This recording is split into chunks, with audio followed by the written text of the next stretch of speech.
오늘 우병우 전 민정수석이 피고인 신분으로 세 번째 소환을 당했습니다. 자, 그런데 오늘은 지난 출석 모습과는 비교되는 모습을 보였는데요. 그 모습이 어떻게 달랐는지 저희가 영상으로 준비를 했습니다. 함께 확인해 보시겠습니다.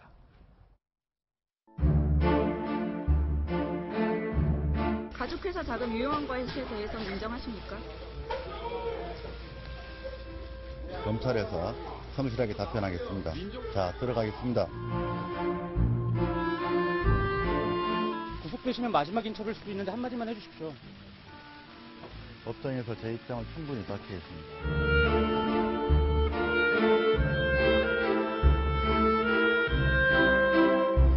최순실 씨 아직도 몰랐다는 입장이신가요? 최순실 씨 비위 유효 보고받은 적 전혀 없으신가요? 세 번째 소환인데 하실 말씀 또 없으십니까?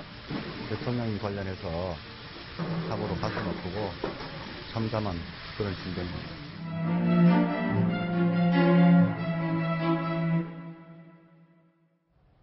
자, 처음에는 엄청나게 뻣뻣한 모습으로 취재진에게 레이저 눈빛을 쐈던 우병우 전 수석. 그런데 눈에 띄게 고개를 숙이고 차분해지고 낮은 톤으로 이야기를 하는 모습이었습니다. 자, 관련된 사람들이 줄줄이 구속이 됐고 거기다 박 전 대통령까지 구속이 된 상황. 이런 일련의 사태를 보면서 현실을 직시한 걸까요? 아니면 왜 태도가 저렇게 갑자기 바뀌었을까요? 제가 검찰에서부터 청와대 때까지 우병우 수석 봤는데 네. 저런 모습은 정말 처음 보는 것 같습니다. 굉장히 힘이 빠진 모습이었고요. 뒤에 화면을 보다시피 작년 11월, 올해 2월까지만 해도 뭔가 좀 목에 힘이 들어가 있는 모습이었습니다. 네. 현실을 아직 모르는 것 같은 느낌이 들죠. 그런데 오늘은 정말 마음 자체가 정말 참담해 보였습니다. 네. 어떻게 보면은 박근혜 대통령에게서 민심이 이렇게까지 떠나게 한 가장 큰 원인이 됐던 사람이 바로 민정수석이었던 우병우 전 수석이 아닐까 싶습니다. 네. 대통령 측근 비리 막아야 될 책무가 있고 그래서 국민들이 돈을 주고 그 자리에 앉힌 건데 그거를 전혀 못했다는 것이 이번 사태를 통해서 확인이 됐기 때문에 본인이 제1원인 제공자라는 어떤 책임감 같은 것들이 이제서야 회한으로 몰려오는 것이 아닌가 네. 그런 생각이 듭니다. 그렇군요. 그런데 이 우병우 전 수석에 대해서는 구속영장이 기각이 됐지 않습니까? 네. 이전에. 그러면 이번에는 또 무슨 혐의로 지금 불려온 겁니까? 네, 그동안 특검에서 구속영장을 청구할 때 직권남용, 또 직무유기, 그리고 특별감찰관의 감찰행위를 방해했다는 그런 여러 가지 혐의점들을 구속영장의 구속 사유로 기재했습니다. 네. 그런데 결국 기각이 됐죠. 네. 그런데 이번에는 특검에서 조사했던 사항에 더해서 추가로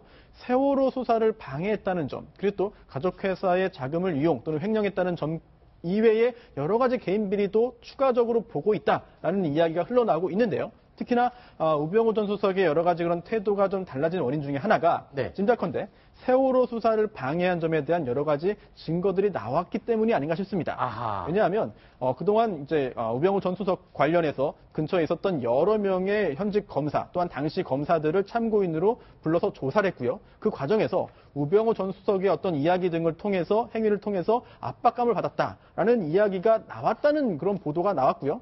또 주변의 검찰 내의 분위기도 이제 그런 이야기들이 나왔다는 것이 지금 전해지고 있거든요. 네. 만약 그렇다고 한다면 그동안의 우병우 전 수석이 보였던 태도와 오늘 보였던 태도가 달라졌다는 점이 이해가 되는 측면도 있습니다. 네. 그렇다면 과연 오늘 우병우 전 수석에 대해서 검찰이 어떻게 조사를 하고 그 후에 구속영장을 청구할지 여부를 지켜봐야 되는데 하지만 청구가 중요한 게 아니라 발부되는지 여부 또 그 후에 기소돼서 형사처벌을 받는지가 중요하기 때문에 앞으로 확인할 부분이 굉장히 많이 남아있습니다. 네, 일단 검찰은 다시 구속영장을 청구를 할 것으로 예상을 할 수 있겠죠. 그리고 실제로 이 전에 특검에서 조사 내용은 영장이 기각이 됐는데 지금 나온 이번에 세월호 수사 방해 혐의에 대해서는 아무래도 증거가 좀 확보가 된 것 같다. 그래서 우병우 수석이 조금 고개를 숙이는 인정하는 모습을 또 보이는 게 아닌가 또 다른 이유를 또 얘기를 해주셨고요. 자, 오늘 한편 서울구치소에서는 박근혜 전 대통령에 대한 2차 조사가 이루어졌습니다. 지난번 1차 조사와 뭐 달라진 게 있습니까?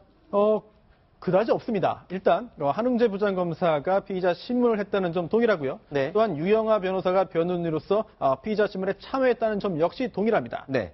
조사 시간도 큰 차이가 없고요. 더군다나 가장 중요한 것이 피의자인 박근혜 전 대통령이 어떠한 내용으로 진술을 하느냐가 중요할 텐데요. 네. 현재까지 이제 전해지는 바에 따르면 역시 동일하다고 합니다. 즉 아는 바 없다. 그런 사실 없다 등등으로 혐의 사실을 완강하게 전면 부인하고 있는 태도를 유지하고 있다고 하는데요. 네.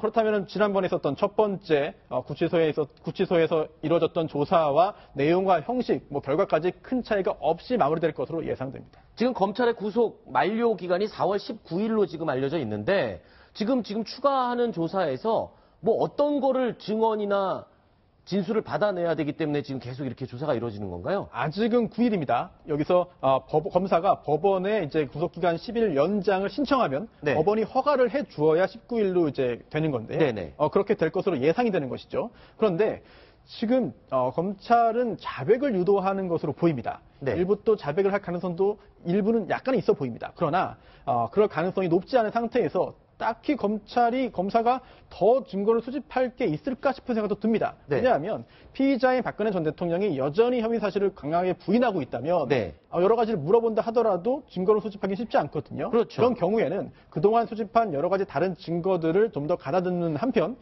구체적인 그런 그 질문을 함으로써 네. 박근혜 전 대통령의 진술을 조서로 잘 만들어서 나중에 그 부분이 모순된다는 점, 또한 네. 다른 객관적인 증거와 반대된다는 점을 보여줄 수 있으면 되거든요. 이런 점에 초점을 맞추지 않을까 생각됩니다. 네. 그리고요, 이 같은 서울구치소에 수감돼 있던 최순실 씨, 박근혜 전 대통령과 서울구치소에 같이 있었거든요. 그런데 최순실 씨가 오늘 남부구치소로 이감이 됐습니다. 이거는 마주치지 않도록 구치소 측에서도 굉장히 법무부에서 신경을 쓴다고 했었는데, 도저히 안 되겠다. 이쪽으로 옮기자라고 이감을 한 겁니까? 네, 절차적으로는 이제 검찰에서 이제 이감을 해달라라고 네. 말을 한 것인데요. 지금 화면에 나오는 것은 서울구치소 또 남부구치소에 있는 이번 국정농단 사건의 주요 구속 피의자들, 네. 구속 피고인들의 모습들인데요.